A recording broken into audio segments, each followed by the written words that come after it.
emodels.co.uk. Make something awesome.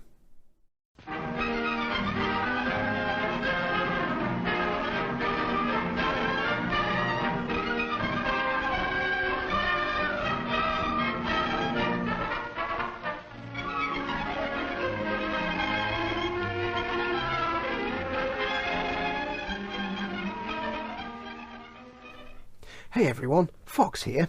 Quick tutorial video for you. Today I'm going to be showing you how to use C1 Metalizer buffing powder.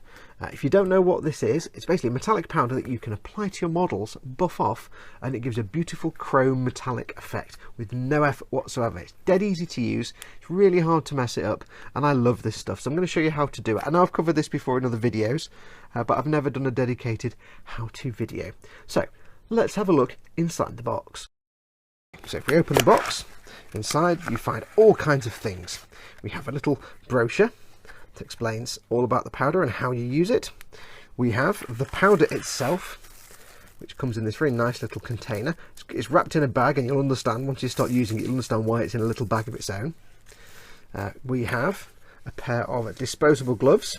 You get some little applicators for applicating, obviously, little cotton pads.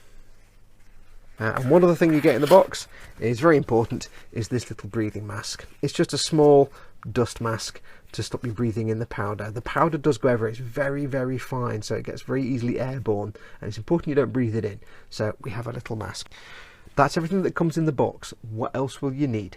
One thing you are going to need is newspaper, and trust me, you need newspaper. This stuff, when you get it out of the tub, even if you're as careful as you can be, it's going to go everywhere. And like I said, it's very fine powder, it's easily airborne, and the last thing you want is to get it on your work surface, on your table or your workbench. If you're like me and you've got a workbench, if you're working downstairs in the kitchen or something like that, and you get it on the table, it's quite tough stuff to get out, and the last thing you want to do is annoy your better half or your mum by getting it into the furniture. So trust me, put down some paper, you'll thank yourself.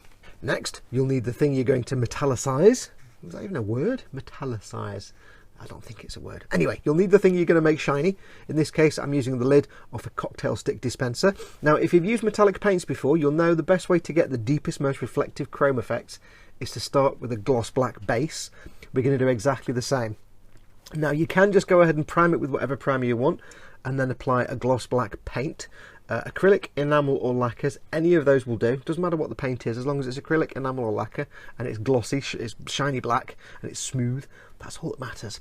I'm actually going to kill two birds with one stone, and instead of primer and paint, I'm going to use a gloss black primer. I'm going to use the Ultimate Gloss Black Primer from Ultimate Modelling Products.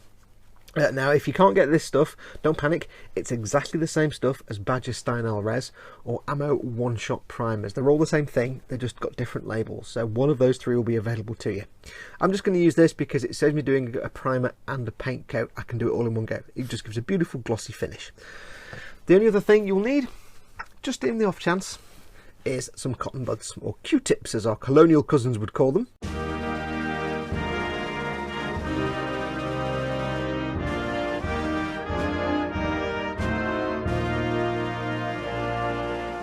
And this is just when you get to the buffing stage, it's just a case of if you need to get into little crooks and nannies, these will get you sorted out. We have those, we have our primer, or paint and primer if you're not using just a glossy primer. The thing we want to paint, cotton pads, C1 Metalizer, mask, gloves, applicators, and there's another glove there. That's all we're going to need, and the newspaper. So let me go and get everything ready, and we'll metallicize. That's not a real word, Sam. Okay, so first things first, we need to get this shiny black. So I'm going to use my airbrush. You ready? 3, 2, 1. It took me years to get that technique down. So there we go. So now we've got it shiny, glossy black. Next, take the powder, move that to one side. Take the powder,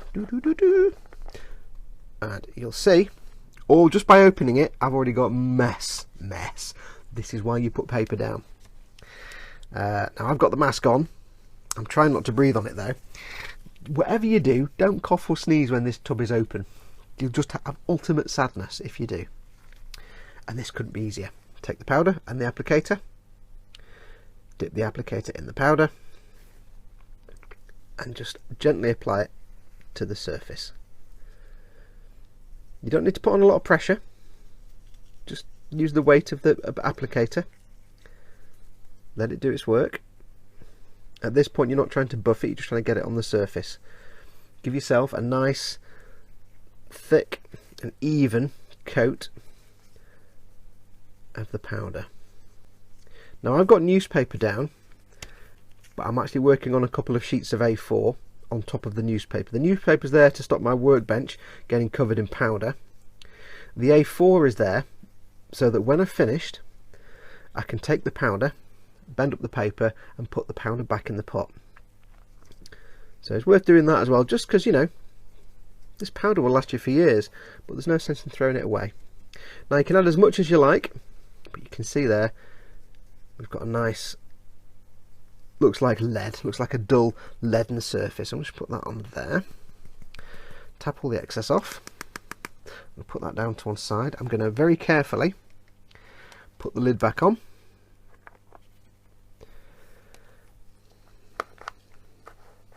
I'm going to clear this paper away for the next step, so back in a second. Okay, so like I say, you've got this kind of leady finish now, which looks quite nice by itself, but we need to buff this now. So as soon as you've got the powder on there, I've tidied up, all you need to do is get your little cotton pad and quite simply, gently buff. Use little circular motions, straight motions, however you fancy it, doesn't really matter. I'm not putting on a lot of pressure, I'm being quite gentle. Okay, and with just a minute or so of gentle buffing, I've been to answer the front door, so I had to take my gloves off, but a minute or so of gentle buffing and we now have this wonderful metallic effect, this chrome metal surface that doesn't look like it was ever plastic. Now you see I've got my gloves off and I can actually, I'm not really fussed because I can handle this quite roughly and there's no transfer to my hands. What you can see on there is actually from this, because I've been using that without my gloves on. That's the staining on my hands, and the fingerprints that came onto here, you can just wipe them off and you buff it a little bit more when you do that. So it's a really durable surface. If you're going to put it in a cabinet or something like that and never touch the model again, you don't need to gloss varnish it. If you really must gloss varnish it, do be aware that, like with any metallic surface, it's going to lose a little bit of its luster and depth when you gloss varnish it, because that's the nature of going over metallics. It will happen, it won't look exactly the same. Just by the gloss black and the powder, you get this beautiful deep dark chrome effect. You can go over with more powder if you want to kind of brighten it a little bit, or if you want to change things up a bit, if you want quite a bright chrome effect, maybe not quite as deep but quite bright, before you put the powder on, and on top of the gloss black or gloss black primer, you could go over with some bright metallic paint. For example, I particularly love the Vallejo acrylic metal colours, Duraluminium 77702, very lightly sprayed over the black to give some highlights, and then the powder on top gives a really bright silver colour. That's what I did with the thrusters on the Eagle Transporter, and instead of a chromy deep chrome effect, it gave a really bright shiny aluminium look. So it can be used in concert with other metallics for certain effects. You can also put different colours underneath. Doesn't make a matter. You're not going to get gold by putting a yellow colour underneath, a yellow gloss, but it might have a bit of an effect. It's worth trying anyway. So there you go. It's dead easy to put on, put it on, buff it off, done. It's very durable, it'll withstand handling. You can gloss varnish it if you really have to. You can put decals directly over it. I wouldn't recommend any decal setting solutions. And you can use weathering products such as enamel washes and things like streaking grime and stuff over the powder bare without any protection to get various tarnishing effects. It's quite good to do that. But that's it. Dead simple. So that's going to do us. Do go and get some. Go and try it out. It's really good stuff. You really can't beat it. I love this stuff. emodels.co.uk is where you can get it from. Brilliant stuff. Go and check it out. Thank you very much for watching. Take care of yourselves. Go make something awesome. Go be awesome. And until next time, adios amoebas.